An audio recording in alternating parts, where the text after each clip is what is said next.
আসসালামু আলাইকুম রহমতুল্লাহ। বাংলাদেশের মৌলিক সমস্যাগুলো যদি আমরা চিহ্নিত করি তাহলে এর মধ্যে অন্যতম একটি সমস্যা হচ্ছে বন্যা হওয়া।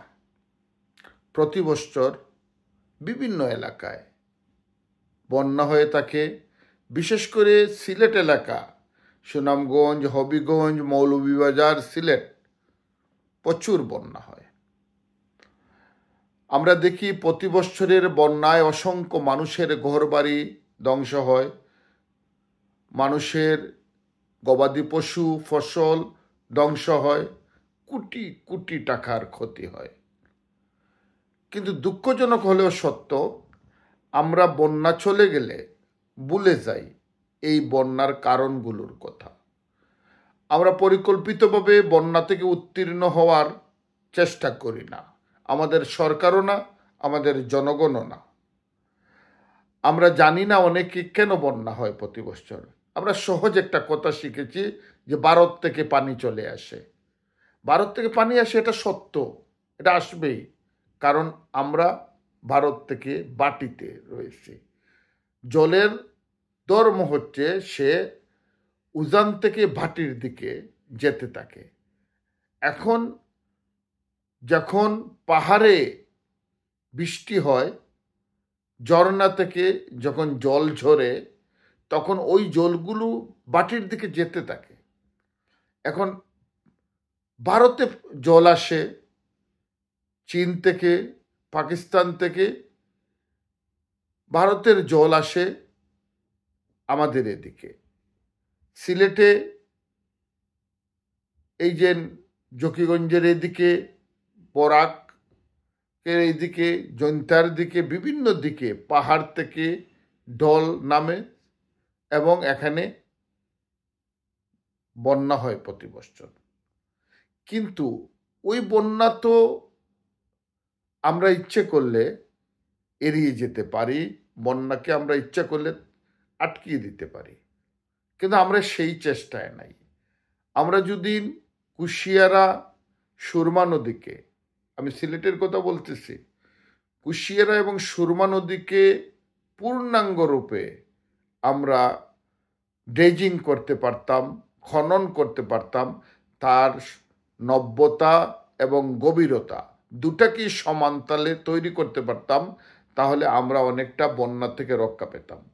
এরপরে আমরা করেছি কি, এই শহরে আমরা দেখেছি, আপনারা আপনাদের শহরে দেখেছেন, বিভিন্ন শহরের কথা যদি বলি বাংলাদেশের, তাহলে দেখা যাবে এই গত ২০-২৫ বছরের ভেতরে অপরিকল্পিত নগরায়ন হয়েছে, মানুষে বড় বড় বিল্ডিং করেছে, কিন্তু ড্রেন নালা এগুলোকে পরিকল্পিতভাবে তৈরি করা হয়নি।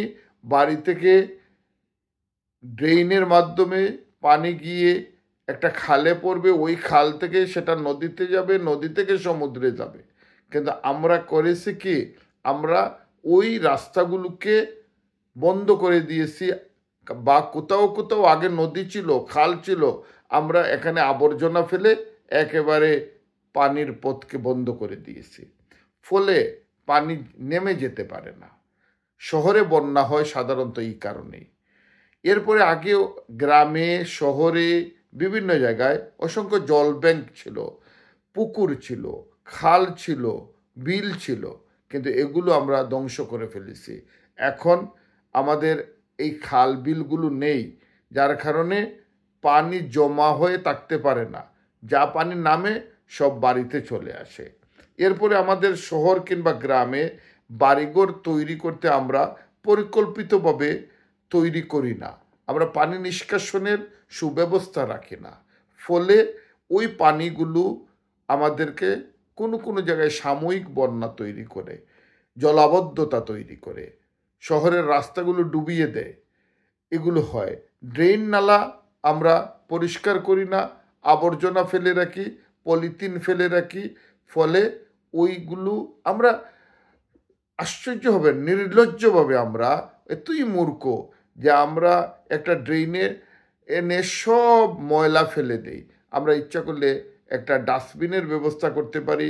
আমরা ময়লাকে ফেলানোর জন্য বাংলাদেশ গভর্নমেন্টের পক্ষ থেকে ব্যবস্থা আছে, কিন্তু আমরা ওই ব্যবস্থাকে একটু কষ্ট করে ব্যবহার না করে আমরা যেথায় সেথায় ময়লা ফেলি এবং চেষ্টা করি সব ময়লা যাতে ড্রেইনে ফেলানো যায়, এই ড্রেন ব্লক হয়ে যায়।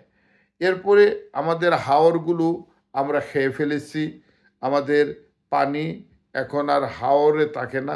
অনেকের বাড়ির সামনে বড় বড় মাঠ ছিল, যে মাঠগুলো বর্ষাকালে জলে ভরে যেত, কিন্তু এখন ওই মাঠগুলোও ভরে ফেলা হয়েছে, যার কারণে জল চলে আসে বাড়িতে। পাহাড় কাটার মতো আমরা পুকুরগুলোকেও ভরে ফেলেছি, যেগুলো আইনত অবৈধ। পাহাড় কাটা যেমন অবৈধ, একটা পুকুরকে ভরাট করা তেমনিভাবে আইনত অবৈধ। কিন্তু আমরা অহরহ সরকারি উদ্যোগে অনেক পুকুর আমরা ভরাট করেছি, খাল ভরাট করেছি, বিল ভরাট করেছি, এবং আমরা জলের ভূমিকে, জলের স্থানকে, জল যেখানে থাকবে তার নিজস্ব জায়গাকে আমরা নিজেরা ভূমিকে পুরা দখল করেছি। আমরা জলের পথকে রোধ করে দিয়েছি, ঘরবাড়ি তৈরি করে, রাস্তা তৈরি করে। আমরা বিশাল বিশাল রাস্তা তৈরি করেছি অপরিকল্পিতভাবে। কলকারখানা তৈরি করেছি, কলকারখানার আবর্জনাগুলো আমরা নদীতে ফেলে দিচ্ছি, খালে ফেলে দিচ্ছি। এগুলোকে রিসাইকেল করে বা কোনো পরিকল্পিতভাবে আমরা ডিস্ট্রয় করতে পারতেছি না। আমরা অনেক জিনিস করি যেগুলো আমরা নিজেরা বুঝি না, আমাদের জন্য এগুলো যে ক্ষতির কারণ হয়। আমরা যখন নতুন বাড়ি তৈরি করি, আমরা একবারও চিন্তা করি না আমাদের বাড়ি থেকে জল কোন দিকে যাবে, এটা আমরা করি না। আমরা নিজেরা ড্রেন নালা পরিষ্কার করি না, অপেক্ষা করি সিটি কর্পোরেশন এসে এগুলা ঠিক করে দেবে। অথচ ইচ্ছে করলে একটু নিজেরাও এই কাজগুলো করে নিতে পারি। আমরা নিয়মিত বৃষ্টির মৌসুম আসার আগে উচিত আমাদের ড্রেনগুলোকে পরিষ্কার করে ফেলা। এরপরে আমরা ধীরে ধীরে অনেকগুলো জিনিস আমরা নষ্ট করে ফেলেছি।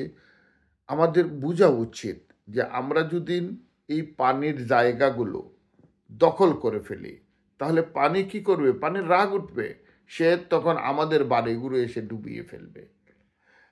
এর জন্য বর্ষার মৌসুম এসে গেছে, আমি জানি, দোয়া করি যেন এটা না হয়, যে আল্লাহ তুমি বন্যা দিও না, জলাবদ্ধতা দিও না। কারণ হচ্ছে এই বন্যা এবং জলাবদ্ধতা, যার বাড়িতে পানি উঠে সে বুঝে কত কষ্ট।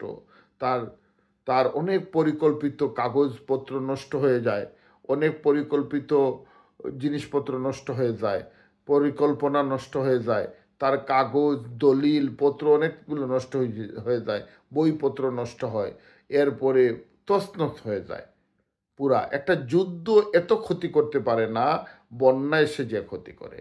কিন্তু আমরা অভ্যস্ত হয়ে গেছি, প্রতি বছরই আমাদের হয়, এজন্য আমরা অভ্যস্ত হয়ে গেছি। এবং আমরা যারা এখানে সমাজের চেয়ারম্যান, মেম্বার বা নেতা, তাদের জন্য একটা উপকারী জিনিস, বন্যা টন্যা আসলে একটু দান খয়রাত আসে, এখানে একটু পিকনিক ভাব নিয়ে আমরা মানুষকে অনুদান দিতে পারি। এবং যারা আমাদের মধ্যে স্বভাব খারাপ, চুরি করতে পারি, কোটি টাকা, লাখ টাকা, এগুলো থেকে আমরা কমিশন খেতে পারি। এজন্য আমরা বন্যা আসলে অনেকটা খুশি হই, সরকার খুশি হয়, আন্দোলন সংগ্রাম একটু কমে যায়।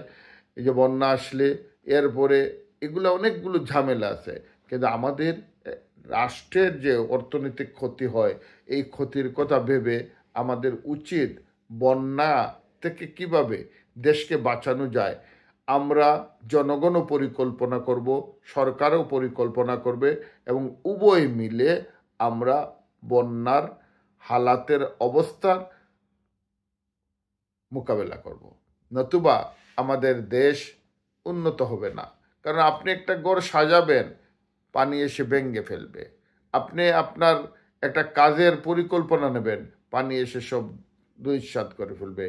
স্কুল, কলেজ, মাদ্রাসা দিনের পর দিন বন্ধ থাকে বন্যার কারণে। তাই আসুন আমরা সচেতন হই এবং আমার এলাকাকে, আমার দেশকে, আমার শহরকে বন্যা থেকে রক্ষা করি। ধন্যবাদ সবাইকে।